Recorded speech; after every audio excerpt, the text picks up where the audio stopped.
Hey everybody, Michael Bryson for This is Bodybuilding coming to you with a long overdue video on the 2018 Mr. Olympia. Now by now we all know that we have a new Mr. Olympia in Shawn Flexitron Roden, and that seven-time Mr. Olympia Phil the Gift Heath placed second.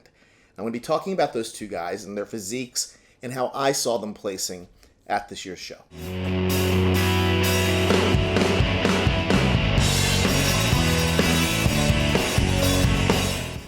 Shawn was the first of the two to hit the stage, and as soon as I saw him, I knew he was in the best shape that I've ever seen him in, or at least as good as he was in 2016 when he placed second to Phil.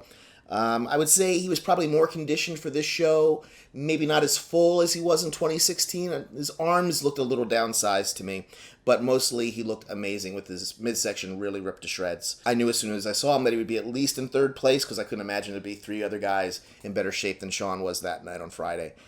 As soon as Phil hit the stage, the first thing I looked for was his midsection, because we all know that he had a double hernia surgery after the 2017 Olympia. And I have to say that it looked much better than it did in 2017. It was not as pretty as it was in 2011 or 2012, but after double hernia surgery, it did not look bad. And I have to say that on Friday night, as he went through the poses, he was really controlling the midsection. I don't care what anyone says. I mean, as he was actually going through the transitions, even the stomach was not out of control ever on Friday night. I think he was a little flat for Phil, but Phil's flat is rounder and fuller than most guys when they're super full. On Friday night, as the comparisons went on, it was obvious that the judges had Phil and Shawn in their top two. They kept them center throughout the comparisons, and they just kept moving guys around on either side of them. So I'm going to go through the mandatory poses and how I saw them, and you're going to see pics here from both Friday night and Saturday night. And the reason I kind of grouped them together is because I really saw them placing the same way on Friday night and Saturday night in each of the poses. The front double bicep pose is a very close pose in my opinion. One has got to be in the arena watching Phil hit his poses to appreciate the roundness of his muscle bellies. His arms are not only huge, but there's great separation in the biceps, the triceps, his forearms. His arms are probably the most impressive, and Shawn's are probably the least impressive of the top guys in the show. Phil's legs had great quadriceps sweep. There was great separation, especially on Saturday night. I thought he was really great. Shawn's arms, like I said, are some of his weaker points, and they actually did seem downsized this year from last year, especially his triceps. But I have to say that in the front double bicep, I actually slightly favored Shawn Roden in this pose, and I based that on the strength of his V-taper and his amazing abs. Not that Phil's abs look bad in the front double bicep, but I actually think it was the best I've seen Phil's front double bicep in the past few years. But Shawn is just very aesthetic in that shot, and he hits the pose really nicely. So I give a slight edge to Shawn in the front double bicep. I also think that the front lat spread was a very close pose, but in this case, I favored Phil. The roundness and the 3D nature of his physique and the sweep of his quads really put him over in this pose to me. Shawn's abs actually not a strong point for him in this pose. They actually get flushed out when he's doing they're washed out when he's doing the front lat spread. So it wasn't really a strength for him in this case. His taper is still nice. He has got a nice shape, but the pop of Phil's chest, his arms, his quads, everything, I give that pose to Phil. The side chest pose is also a very close pose. I think Shawn hits the pose really pretty. It's just crazy gorgeous the way he hits it. But I have to say I slightly favored Phil here again. His chest from the side is very 3D, and the massiveness of his arms, more than anything else, is what sways my favor to Phil here. Next, we turn to the back. Now, these are the first poses that I would consider both very one-sided. While Shawn's glutes and his hamstrings are among the best in the sport, his calves, and most importantly, his back, are not. He's improved the back, and it has a nice width, but it's just not up there with Phil's in terms of definition and separation, 3D nature. The seven-time Mr. Olympia has, in my opinion, and in the opinion of many others, one of, if not the best, back double bicep pose ever. While he was a little bit flat on Friday, his back was still the best on stage. On Saturday night, it was as good as ever. His lat spread as well, though not as wide as, say, Ronnie Coleman's or Dorian Yates, it's still phenomenal and it was the best on stage. Whereas many backs flatten out in the back lat spread, Phil's remains 3D. I give him both back double and back lat spread very, very solid. Side triceps is another very close pose in my opinion. It's a classic case of apple versus orange here. Shawn is very streamlined, it's very nice shape, gorgeous flow, but it's a side triceps pose. And Phil's triceps probably the best of all time, or at least they're up there. Triceps especially are a weak point on Shawn. Again, he has great taper, but for me, I slightly favor Phil in this pose. I especially love when he hits the pose in a Dorian Yates style with the backstage leg stepped back. Again, it's a close pose, but I give the edge to Phil.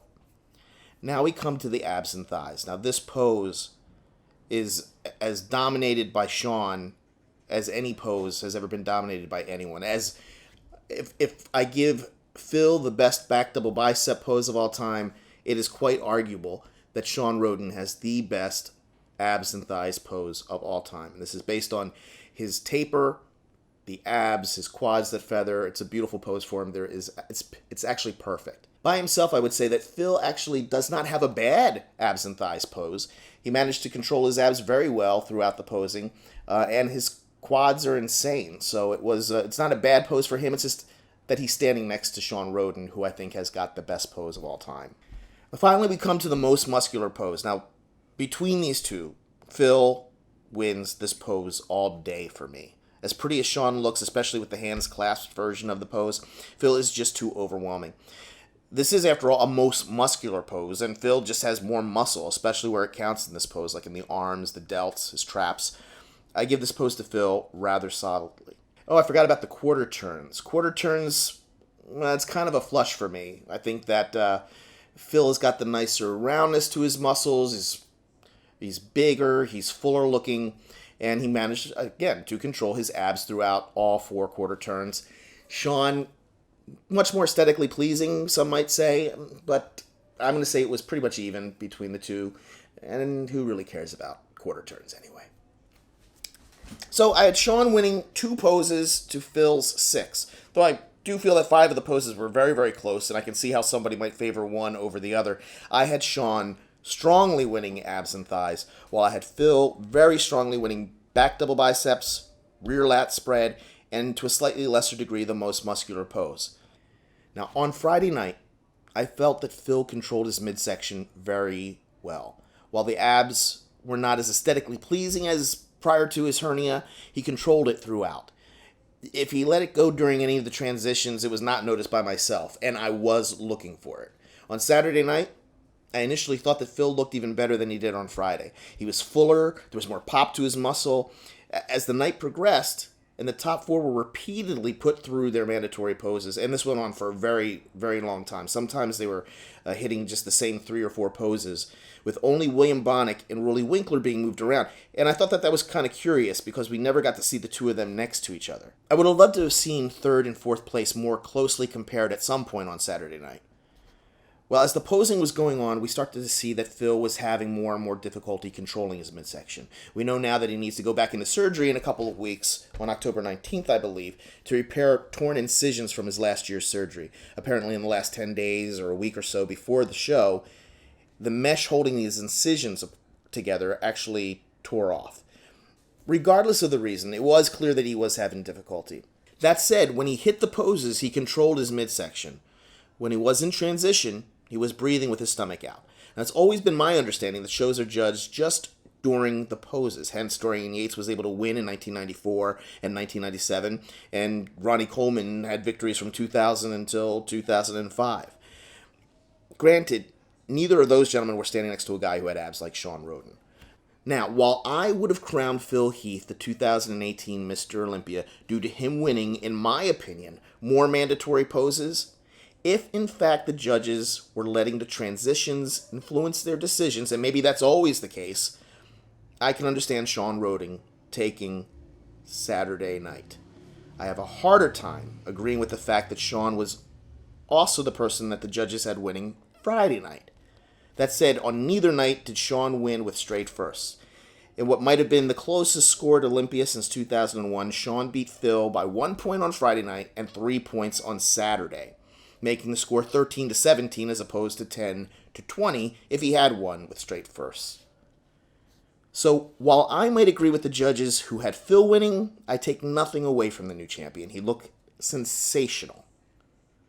He did his homework and he accentuated his strength, and that strength also happens to be the one weakness of Phil Heath's current physique.